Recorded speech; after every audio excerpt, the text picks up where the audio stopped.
Bom dia a todos. Vamos dar início aos trabalhos na 10ª turma do Tribunal, dia 20 de março. A primeira indagação que faço aos colegas é se há alguma ressalva, podemos aprovar a ata da sessão anterior. De acordo. Aprovado. Sigamos, portanto, com a pauta. Doutor Guilherme, para o pregão, por favor. Bom dia, iniciamos sustentação oral, pauta física, preferência regimental de Uberlândia. Doutora Aline, bom dia. A senhora nos escuta bem? Sim. Passa ao pregão, processo número 9, é o agravo de petição 678 de 97, a relatoria da excelentíssima desembargadora doutora Rosiméria de Oliveira Pires e revisão do excelentíssimo desembargador doutor Paulo Maurício Ribeiro Pires, agravante Saulo Antônio Pires. Agravados, Gessner Bolonha Garcia e Uberlandesa Importação e Exportação Limitada. Escrita para sustentação oral, a doutora Aline Pioli Moura, pelo agravante reclamante. 9 da pauta. Só um instante. Ótimo.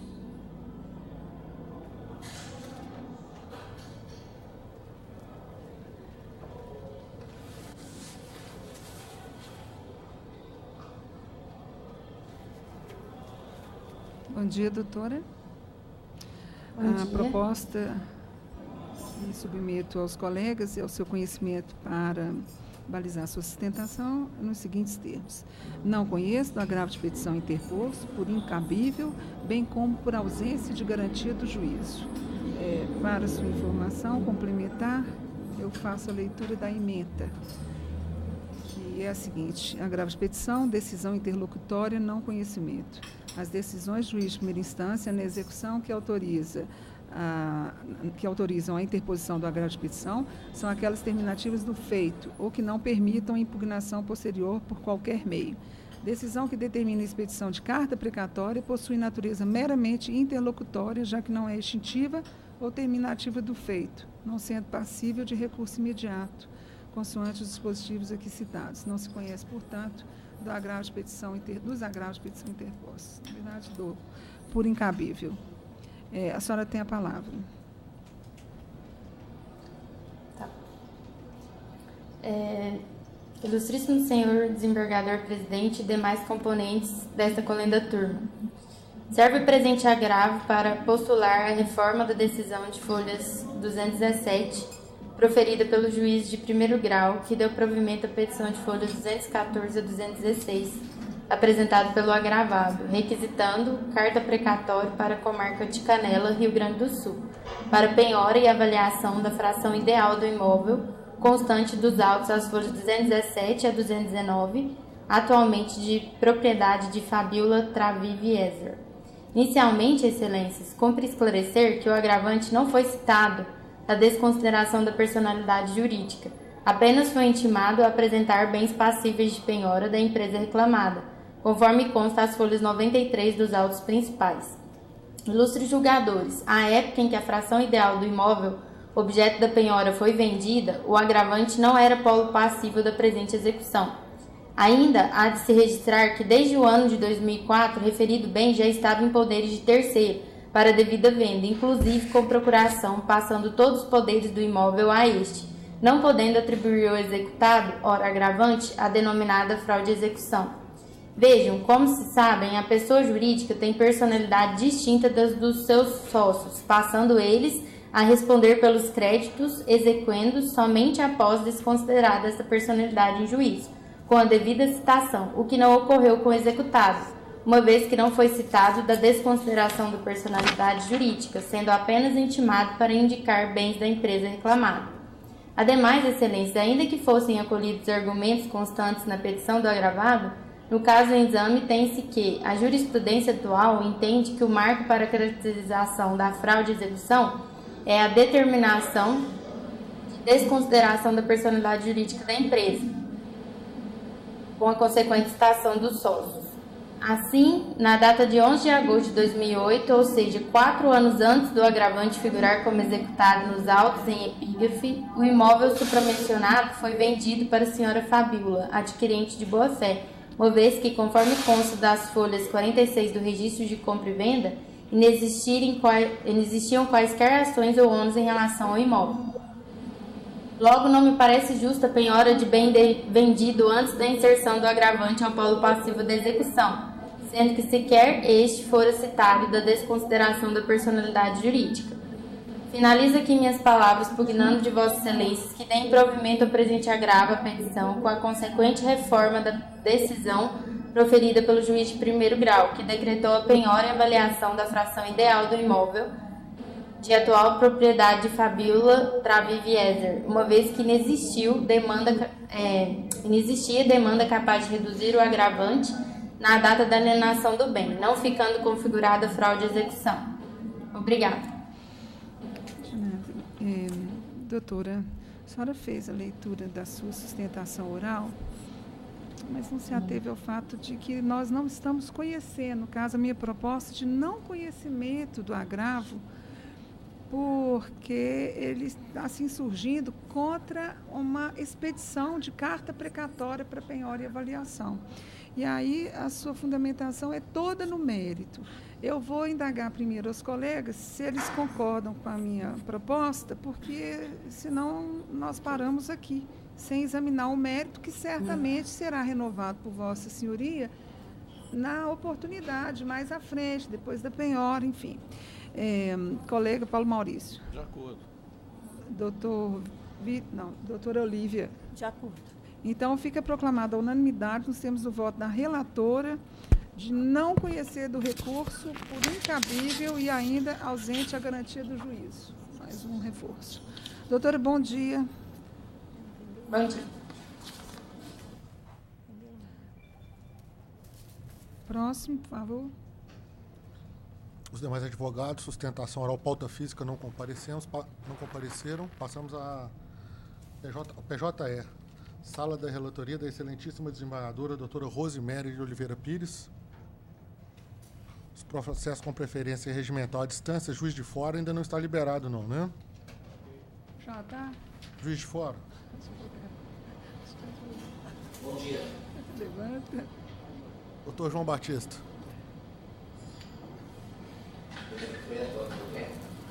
Não sei.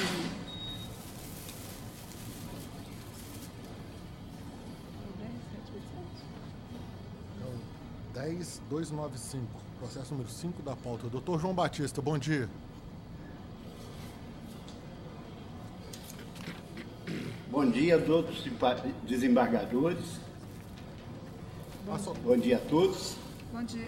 Doutor, só um instantinho, por favor. Bom dia. Bom dia. Como de praxe, eu vou fazer a leitura de proposta do meu voto para balizar a sustentação. Eu peço ao senhor secretário para fazer o pregão completo. Ok. É o processo número 5 da pauta, RO 10.295-89, recorrente em Gula Comércio. Recorrido União Federal. Inscrito para sustentação oral, doutor João Batista Dili Pinto, pela recorrente autora. Muito bem. A minha proposta de voto submeto aos colegas nos seguintes termos. Eu conheço do recurso ordinário interposto, no mérito nego-lhe provimento. O senhor está como recorrente, o senhor tem a palavra, a sua sustentação. Bom dia a todos os desembargadores. Eu queria chamar a atenção para dois pontos, né? Dois pontos importantes, tendo em vista que a recorrente, ela se trata de empresa do ramo de hotéis, ou seja, executando atividade diferenciada e específica. E não pode ser confundida com o comércio em geral, como entendeu o juiz aqui de primeira instância, né? Assim, no caso em tela, aplica-se a Lei 605 e o Decreto 27.048 de 49. E não a Lei 10.001, como entendeu o juiz acordo. Registra-se ainda que a recorrente encontra-se amparada pelas convenções coletivas de trabalho, que possuem normas específicas para o descanso semanal dos empregados da categoria. que estabelece um domingo ao mês. Assim, deve prevalecer a liberdade negocial dos sindicatos que convencionaram, que fizeram a convenção coletiva. Dessa forma, e por tudo que consta do RO, deve ser reformada a sentença de primeiro grau e julgando procedente o recurso e declarando nulidade do auto de infração. Obrigado. Muito bem. Os 2 pontos trazidos por Vossa Senhoria foram considerados no meu voto. O primeiro deles, no que diz respeito ao enquadramento da empresa na atividade de comércio, eu faço remissão a esse decreto que Vossa Senhoria indica, que é o decreto 27.048/49, que regulamentou a Lei 605/49. E nele, no artigo 7º, faz uma referência a quais seriam os estabelecimentos vinculados ao setor do comércio, que é o item 2 do artigo 7º. E no item 11 diz: hotéis e similares, entre parênteses, restaurantes, pensões, bares, cafés, confeitarias, leitarias, sorveterias e bombonerias.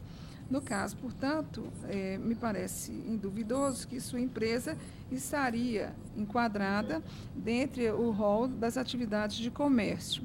E, por essa razão, eu sigo fazendo aplicação do artigo 6º da Lei 10.101 de 2000, que determina que o repouso remunerado, no caso dessas empresas de atividade de comércio, deverá coincidir pelo menos uma vez no período máximo de 3 semanas com o domingo. 3 semanas. Como Vossa Senhoria disse, as convenções coletivas não fazem essa observância de periodicidade, fazem uma a cada um mês.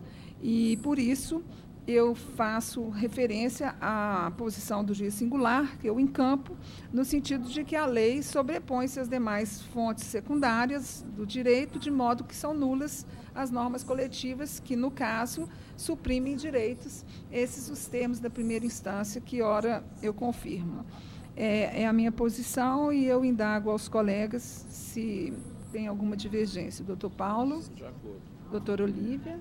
Eu estou acompanhando. Então, fica proclamado a unanimidade nos termos do voto da relatora. Doutor, um bom dia ao senhor. Bom dia. Bom dia, doutor. Retornaremos em Juiz de Fora em alguns minutos.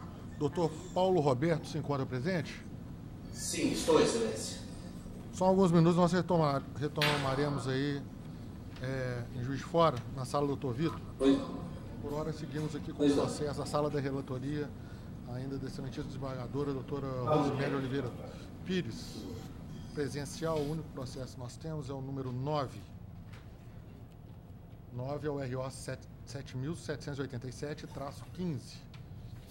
Doutora Cláudia Magalhães Souza está inscrito para sustentação pela recorrente reclamada Rio Branco Alimentos S.A. Recorrido é o reclamante Guilherme de Souza Machado. 9 da pauta. 9 da pauta. Da senhora. Mas da física, não? PJE. PJE. Desculpa, eu entendi errado. 9. PJE, né? PJE. 10, 787. 787. O primeiro está lá em cima, 9. 787. Está na tela aí já. Tá. Bom dia, doutora. Bom dia. A senhora está pela reclamada. Pela reclamada. Muito bem, a proposta que submeto aos colegas é o seu conhecimento para balizar eventual sustentação oral, no sentido de que conheço do recurso ordinário interposto pela reclamada, à exceção do tema compensação geral.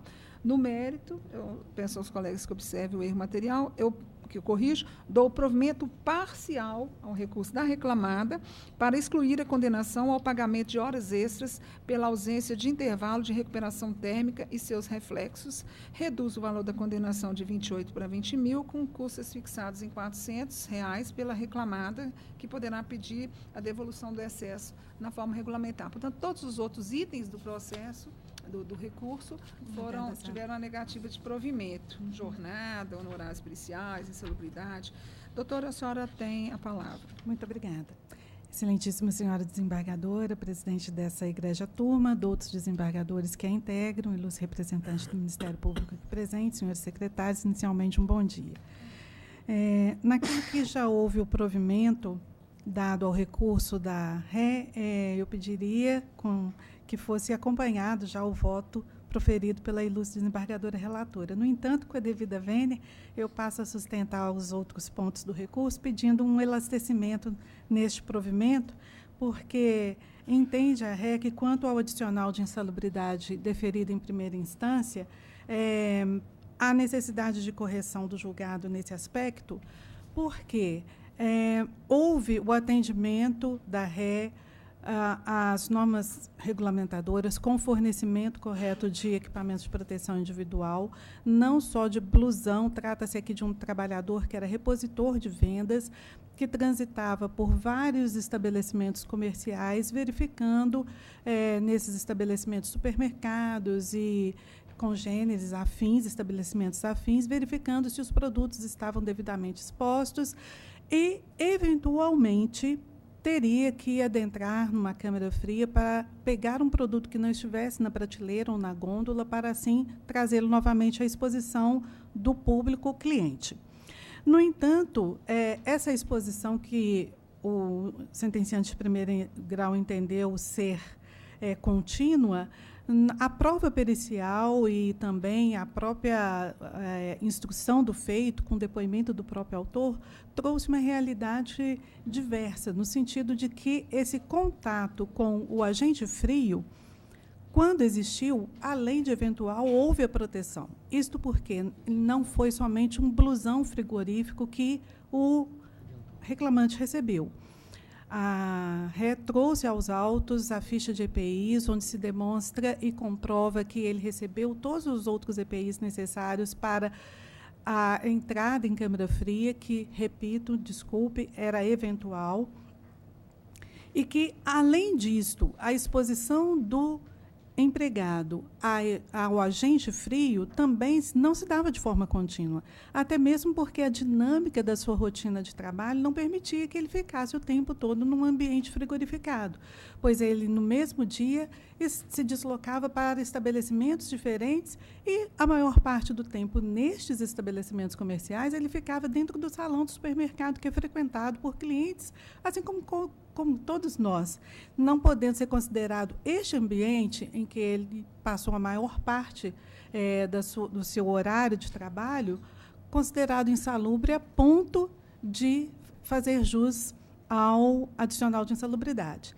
Além disso, a prova técnica também trouxe a conclusão de que os EPIs fornecidos pela empregadora eram adequados, suficientes e capazes de neutralizar qualquer efeito nocivo do agente frio, motivo pelo qual pugna-se pelo acolhimento do recurso para se afastar esse aspecto da condenação e, consequentemente, retirando-se também a condenação dos honorários periciais, ou, se mantida for a condenação nesse aspecto, que haja uma redução. Quantas horas extras, sejam elas além da jornada ou de intervalo entre a jornada, igualmente pede-se o provimento do recurso, por ser um trabalhador eminentemente externo, com uma atividade caracterizada integralmente no artigo 62.1 da CLT, onde realmente não se podia fazer o controle da jornada e, deste modo, não havia como a reclamada impedir que ele usufruísse do intervalo entre a jornada, até mesmo porque nunca houve ordem nesse sentido, nem mesmo controlar onde ele estaria em cada momento do dia, até mesmo porque ele poderia estar em trânsito de um estabelecimento para o outro, motivo pelo qual, realmente, neste caso específico, o controle de jornada, ainda que por uma via indireta, não ocorria. Então, pede-se também, com a devida vênia, que se dê um provimento elastecido para esse aspecto, mantendo-se quanto ao aspecto do artigo 253, porque até mesmo o autor confessou que em câmara fria ele adentrava 2 ou 3 vezes, 2 vezes, talvez no dia, permanecendo de 3 a 4 minutos, não atenderia de forma alguma aos requisitos legais para se deferir também este tipo de intervalo que se pede também seja mantido o voto da ilustre desembargadora relatora nesse aspecto, mas que seja elastecido quanto aos demais temas e me reporto às demais questões elencadas no recurso, por serem matéria de direito e dispensando a sustentação nesse aspecto. Pede provimento integral. Muito bem, doutora. À primeira vista, a sentença teria uma coerência que poderia estar sendo quebrada no meu voto, na medida em que eu nego a necessidade do intervalo, mas, por outro lado, não dou insalubridade, porque o juiz de primeiro grau ele deu a insalubridade e deu o intervalo sustentado exatamente nas condições insalubres que o autor se submetia. Mas o fato é que o próprio voto faz a referência de que o autor declarou que permanecia no ambiente insalubre nas câmaras frigoríficas de 3 a 20 minutos em cada operação e era intermitente. E exatamente essa falta de continuidade é que me fez alterar a decisão, acolher o recurso de Vossa Senhoria, para dizendo que, não sendo, portanto, contínuo, não cabia o intervalo e daí eu afastei. De todo modo, a questão que permaneceria seria exatamente essa condição de comparecimento de ida dele à Câmara Frigorífica, em que condições isso se dava e se ele adotava todas as medidas previstas na NR para evitar ou neutralizar o frio. O que nós encontramos? Assim eu analisei, que o laudo pericial realmente não foi conclusivo sobre a neutralização, porque ele ficou a depender de uma confirmação por outra prova que não a dele, no caso seria uma prova testemunhal, com relação ao efetivo uso de equipamentos de proteção. O que a prova, eu faço uma série de análises, depoimento da testemunha de Ismar, não pode saber se o reclamante efetivamente utilizava EPIs, porque declarou que nunca trabalhou com reclamante, e vou seguindo outras provas aqui, no sentido de que o reclamante não utilizava, ou melhor, só utilizava o blusão, e esse não é o único equipamento necessário para essa neutralização. Então, a minha conclusão é no sentido de que a prova técnica permitiu essa abertura de análise probatória e, portanto, se concluiu por esta prova que o autor não fazia o uso necessário do equipamento cabível para a situação. Com relação à jornada de trabalho, realmente a reclamada insistia na ausência do controle de jornada, sustentando o artigo 621. O que também eu apurei na prova, e nesse sentido sigo a decisão de primeiro grau, é que a jornada do autor não só não era controlada, mas era passível de controle, como de fato ela era controlada pela empresa. O autor realmente fazia serviços externos, mas havia caderno de controle de entrada e saída do funcionário, isso uma testemunha falou. Diz assim, o caderno era o controle de entrada e saída do funcionário na reclamada e confirmou ainda que a reclamada podia ter acesso a anotações. Nesse mesmo sentido, também outra testemunha, nesse sentido, a testemunha Joel Francisco de Oliveira declarou que o reclamante assinava cartão de ponto. Então, o controle patente, a falta dessa documentação conduz à confirmação da condenação com relação às horas extras decorrentes também do intervalo intra-jornada, além das apuradas na jornada efetiva do autor. Eu mantenho meu voto e indago aos colegas. Doutor Paulo? De acordo. Doutora Olívia? Também acompanho. Então, fica proclamada a unanimidade nos termos do voto da relatora. Doutora, Obrigada, um bom dia, senhora. Bom dia a todos. Prazer. Encerrada a sustentação oral, PJE, sala da relatoria, doutora Rosemary. Ainda na preferência regimental, retornamos a Juiz de Fora, sala da relatoria do excelentíssimo juiz, doutor Vitor Salino de Moura Essa. Processo número 15 da pauta. 15 da pauta é o RO 11.035-64. Recorrente é a reclamada Aviação Cometa S.A. Outro recorrente é o reclamante Jonivaldo Aparecido Moraes. Recorridos os mesmos. Dr. Paulo Roberto Bacalini está inscrito para sustentação pela recorrente reclamada, Aviação Cometa. Bom dia, doutor. Bom dia. Eu vou passar a palavra para o colega que está na relatoria, doutor Vitor, para balizar eventual interesse na sua sustentação. Doutor Vitor, com a palavra. Senhora presidente, nossa conclusão é no sentido de conhecer o recurso ordinário interposto pelo reclamante e negar-lhe provimento. Conhecer ainda o recurso ordinário apresentado pela reclamada e dar-lhe parcial provimento, para excluir da condenação a devolução de descontos salariais a título de acidentes e multas de trânsito, bem como a multa normativa respectiva, e limitar a condenação ao pagamento do intervalo intrajornada, suprimido apenas no período anterior a abril de 2015, como se apurar nos cartões de ponto, mantidas os demais parâmetros estabelecidos na decisão originária. É como voto. Doutor, o senhor tem a palavra? Excelência, eu poderia ouvir o segundo voto? Eu não ouvi? Alô, eu poderia ouvir o segundo voto? Não. O senhor teria direito a... Eu poderia resguardar o senhor, a sua sustentação, em caso de divergência. Mas se eu colher o segundo voto, se ele não for divergente, eu não volto a palavra para o senhor. Portanto, então, eu vou... sustentar. Eu vou sustentar somente nos demais pontos. Excelentíssima senhora presidente, em nome de quem cumprimento os demais desembargadores, componentes dessa sessão, ilustríssimo representante do Ministério Público do Trabalho, juízes convidados, ilustres advogadas, advogados e demais presentes. Meus cordiais cumprimentos, um bom dia. Com relação ao intervalo intrajornada, as normas coletivas juntadas aos autos... Desculpa, esse ponto eu não vou falar nada, não. Desculpa. Isso, houve provimento. Com relação ao intervalo... Desculpa. Com relação ao intervalo interjornada, excelências, o juiz Acó entendeu, em algumas ocasiões, que não ocorreu o cumprimento do previsto no artigo 66 da CLT.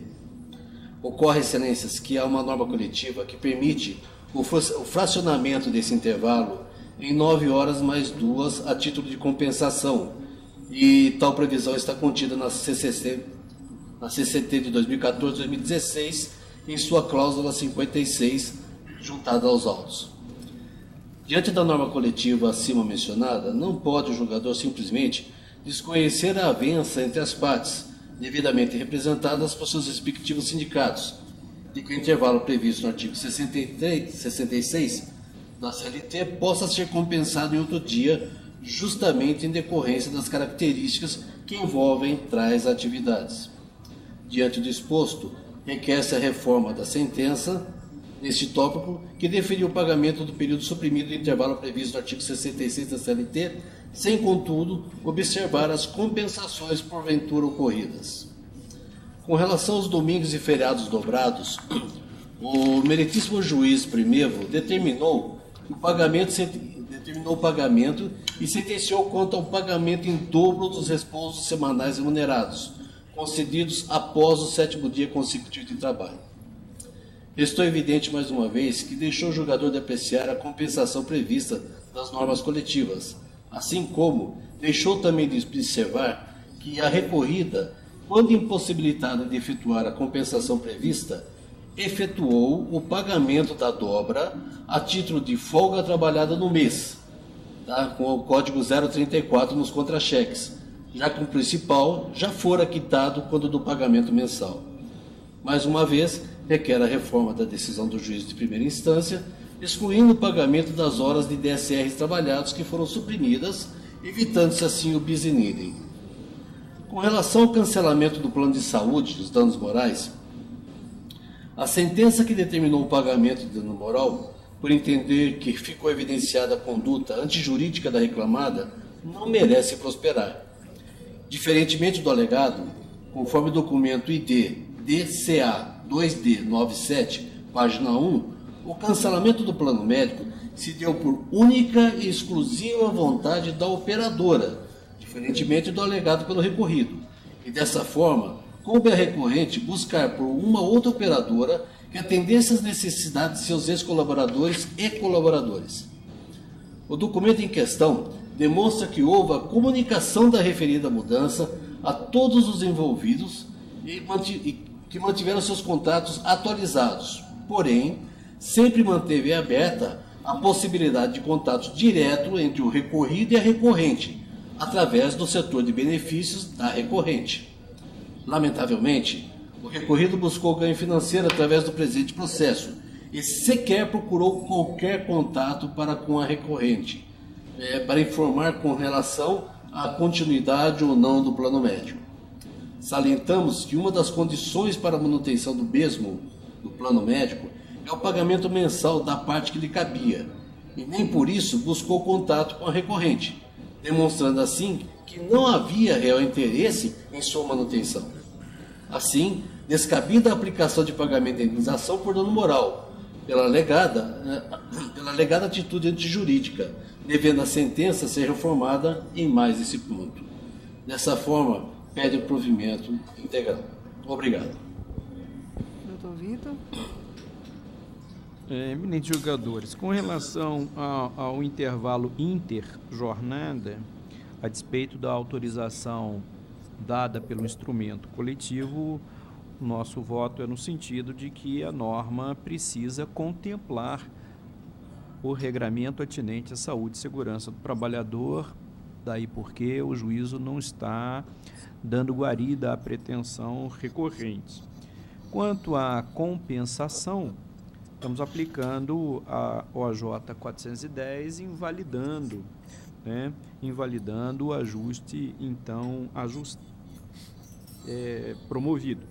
E com relação ao plano de saúde, quer nos parecer também que a deliberação da recorrente viola a garantia dada ao trabalhador de manter o plano pelo interregno assinalado normativamente, daí porque eu mantenho o voto. Eu sou a segunda votante, eu estou de acordo. A questão do plano de saúde é séria. Houve, de fato, uma troca de operadora, de Unimed para a Climep. Há uma afirmação de que os documentos evidenciam que houve uma comunicação a respeito dessa troca pela reclamada aos trabalhadores ativos, mas não aos inativos. E há uma alegação da reclamada sem prova, isso tudo no voto do doutor Vitor, que apesar da reclamada afirmar que não houve interesse do trabalhador em dar continuidade ao novo plano, não há um acompanhamento da prova respectiva. Eu concordo integralmente com o voto do doutor Vitor, indago ao terceiro votante, doutor Paulo Maurício, doutor também de acordo, fica proclamada a unanimidade nos termos do voto do relator. Doutor, um bom dia ao senhor e a todos da comarca. Bom dia, bom trabalho a todos. E com Deus.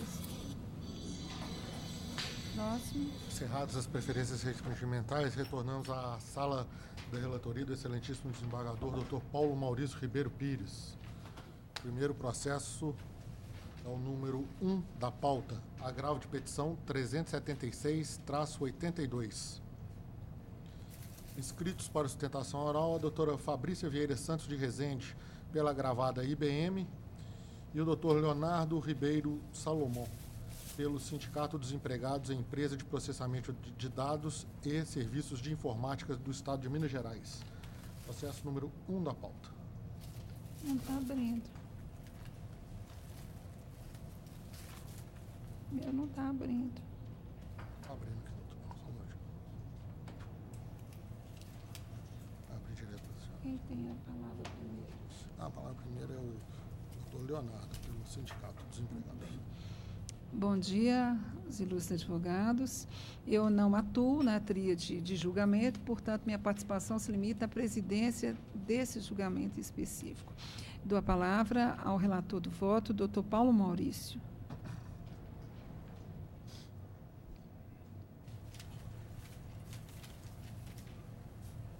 Não conheço do agravo de petição, sindicato exequente por incabível, não garantida a execução e intempestivo. É um recurso só? Um recurso só, então? Pelo não conhecimento? Não conhecimento. Cabível, não há garantia da execução e é intempestivo. Então, com a palavra, procurador do sindicato. Podemos tratar só do cabimento? Se houver alguma alteração, reabre? Só tem essa proposta. Hã? Só Só existe tem essa proposta. Doutor, portanto, o senhor pode se manifestar com relação ao voto. Excelentíssima senhora doutora desembargadora presidente, ao nome de quem eu cumprimento os demais cumprimentos da turma, ilustríssima representante do Ministério Público, senhores secretários. As palavras que eu tinha para dizer aqui seriam todas relacionadas ao mérito, propriamente questões de direito, não a matéria de fato. Eu não estava realmente contando com o não conhecimento. Então, eu vou dispensar simplesmente a minha sustentação. Okay. Eu agradeço a oportunidade. A doutora quer fazer alguma manifestação? Excelentíssima desembargadora presidente, somente gostaria que os demais acompanhassem o entendimento do relator. Ok. Então, não conhecimento por decisão interlocutória. Doutor Paulo, o senhor votou, a revisora é doutora Olívia. Eu também não conheço, estou acompanhando o voto. Terceiro. Também de acordo. Então, fica proclamada a unanimidade nos termos do voto do relator. Bom dia, senhores. Obrigada, bom trabalho. Bom dia. Inscrição realizada na data de hoje, processo 15 da pauta. Pauta do doutor Paulo, né? Doutor Paulo ainda. Permanece doutor Paulo. 15 é o ROPS 11.048-89. Dr. Rafael Souza Starling está inscrito para sustentação pela recorrida reclamada DL Comércio e Indústria de Produtos Eletrônicos Limitada. A recorrente é Larissa Ribeiro dos Santos. Processo número 15. Ok. Bom dia, doutor. Também aqui eu não participo da tríade de julgamento. Vou presidir e passo a palavra ao ilustre relator, doutor Paulo Maurício. Sendo o recurso da reclamante, negando provimento, mantendo a sentença. O senhor está pela recorrida? Isso. O senhor quer que resguarde em caso de divergência? Sim, por gentileza. Fica resguardado. Doutora Olívia? Estou de acordo com o relator. Doutor Vitor? Fica proclamada a unanimidade. Nós temos o voto do relator. Agradeço. Um bom dia a todos. Um bom dia também. Bom dia. Próximo. Encerrada a sala da relatoria, doutor Paulo Maurício. Passamos à sala da relatoria do excelentíssimo juiz doutor Vitor Salino de Moura Essa. Processo número 9 da pauta. 9 é o RO 10.558-93. Doutora Mônica Beatriz Guerra está inscrita para sustentação pela recorrente reclamante Ana Maria Anastácio Mendes. Outra recorrente é a reclamada Itaú Unibanco S.A., recorridos os mesmos. 9. Bom dia, doutora. Só mais uns minutinhos, uns segundinhos. Está entrando o processo aqui na pauta? Eu estou apto, se Vossa Excelência quiser. Então, já abriu aqui também. Bom dia, doutora. Eu vou dar a palavra ao relator do processo, doutor Vitor Salino. Pois não. A conclusão é no sentido de conhecer o recurso ordinário interposto pelo reclamado e, no mérito, dar-lhe parcial provimento para determinar que seja utilizado na apuração das horas extras o divisor 220 e ainda para afastar os reflexos na participação nos resultados nos sábados. Também é conhecido o recurso interposto pela reclamante e dado-lhe parcial provimento para acrescer a condenação o pagamento de 15 minutos extras por dia trabalhado em que houver prestação de horas extras a partir de 30 minutos, observando os mesmos critérios e reflexos estabelecidos na decisão originária. E ainda concedidos à autora os benefícios da gratuidade judiciária. É o voto. A senhora tem a palavra. Ilustre presidente da turma, senhor relator, demais julgadores, eu peço o acompanhamento aí do voto. Muito bem. Da minha parte, como revisora, não tenho oposição. Estou de acordo. Doutor Paulo? Estou de acordo. Fica proclamada a unanimidade nos termos do voto do relator. Bom dia, doutora. Próximo. Próximo é o processo 26 da pauta. 26 da pauta é o RO 11.339-12.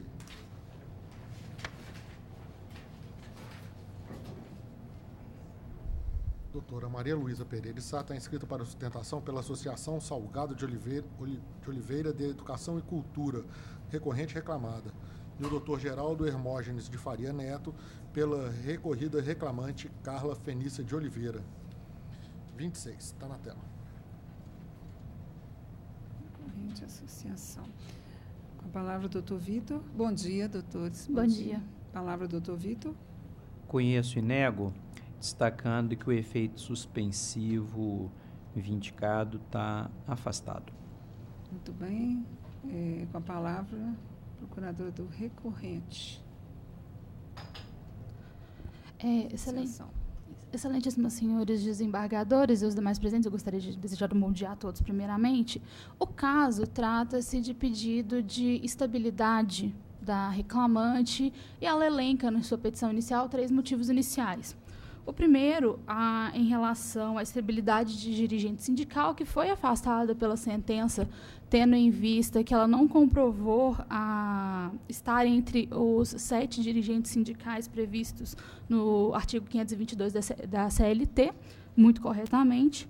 Contudo, a douta sentença deferiu o pedido em relação à estabilidade convencional de representante sindical estabelecido na cláusula 43ª da CCT, estabelecida com o Sindicato de Representação da sua categoria, o Sindicato dos Professores do Estado de Minas Gerais.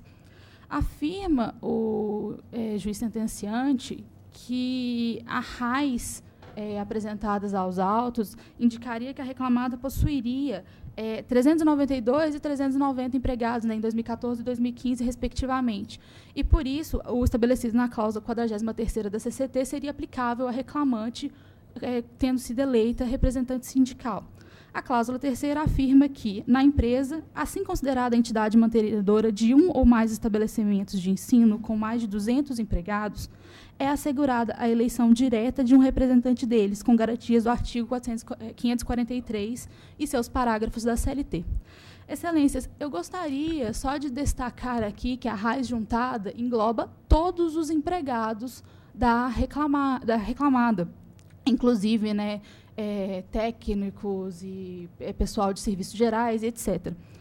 Obviamente, a CCT da categoria, né, a CCT é entabulada pelo Sindicato dos Professores, quando ela afirma na sua cláusula 43ª que é assegurada em estabelecimentos com mais de 200 empregados, né, a eleição de um representante destes, ela quer dizer 200 professores. Afinal, os empregados que têm representação junto ao Sindicato dos Professores são os professores.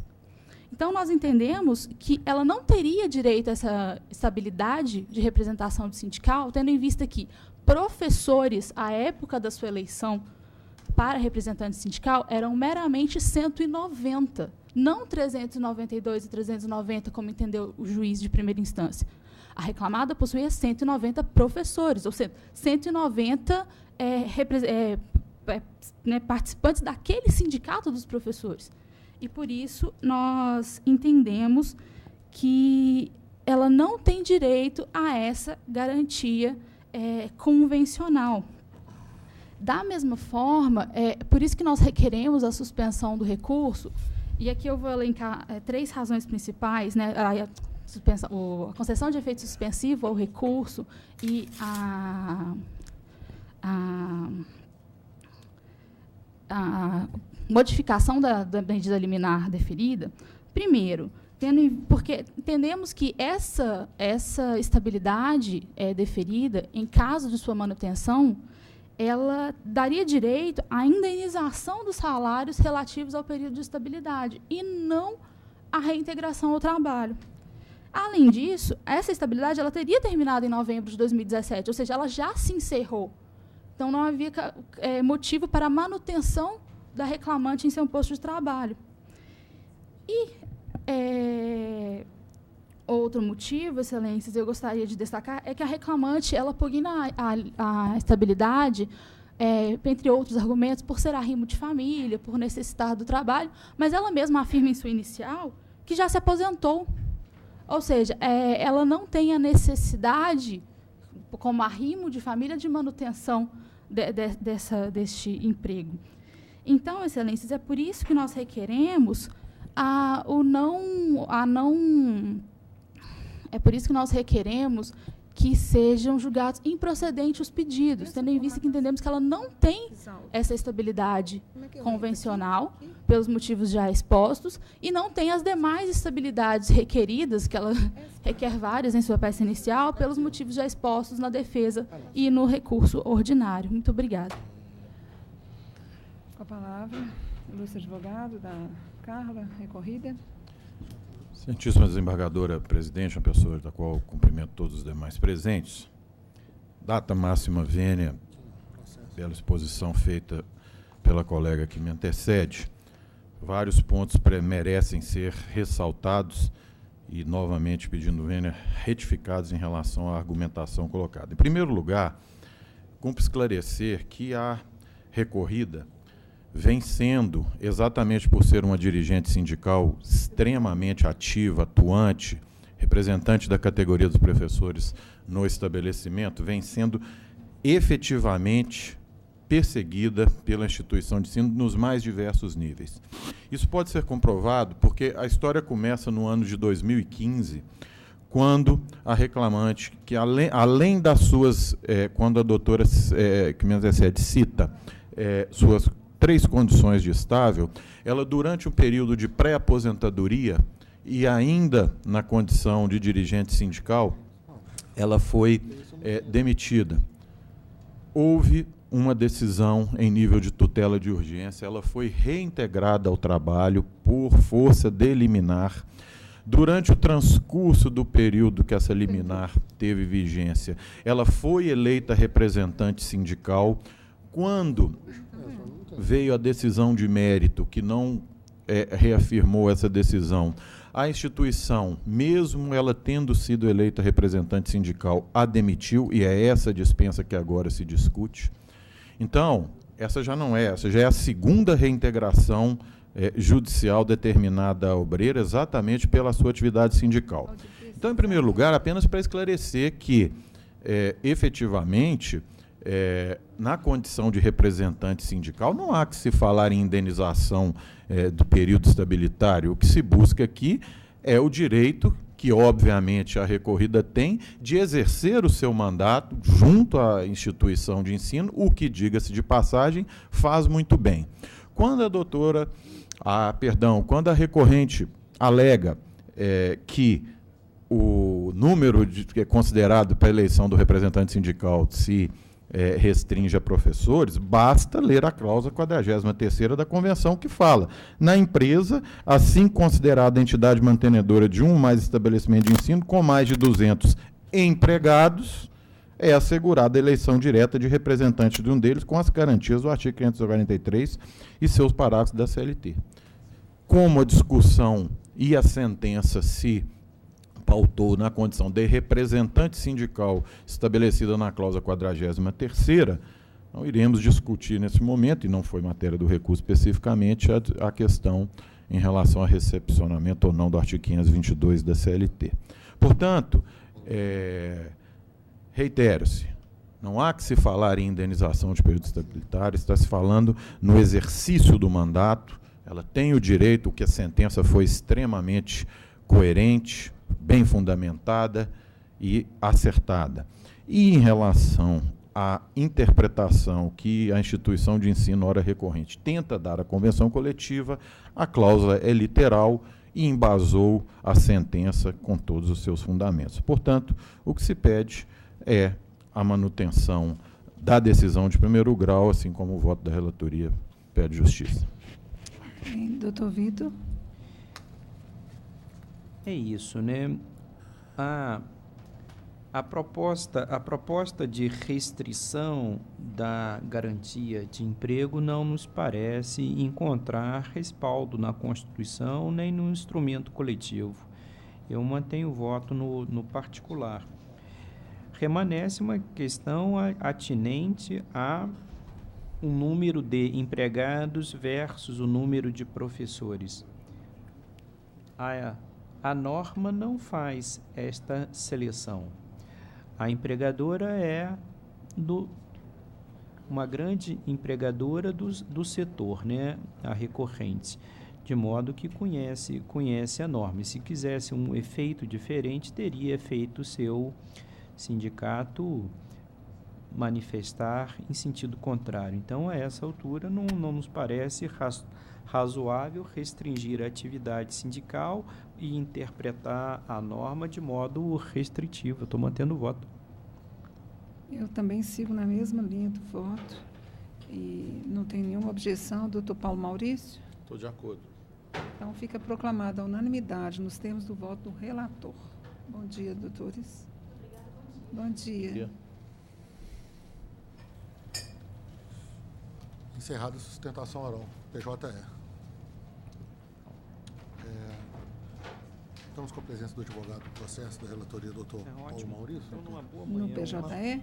E uma parte que está presente no processo da senhora. Sim.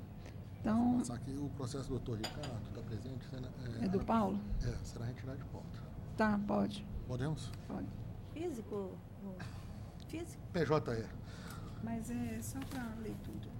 Para a leitura, na sala da relatoria do excelentíssimo desembargador, doutor Paulo Maurício Ribeiro Pires, 2 processos serão retirados de pauta. O primeiro deles é o processo número 10,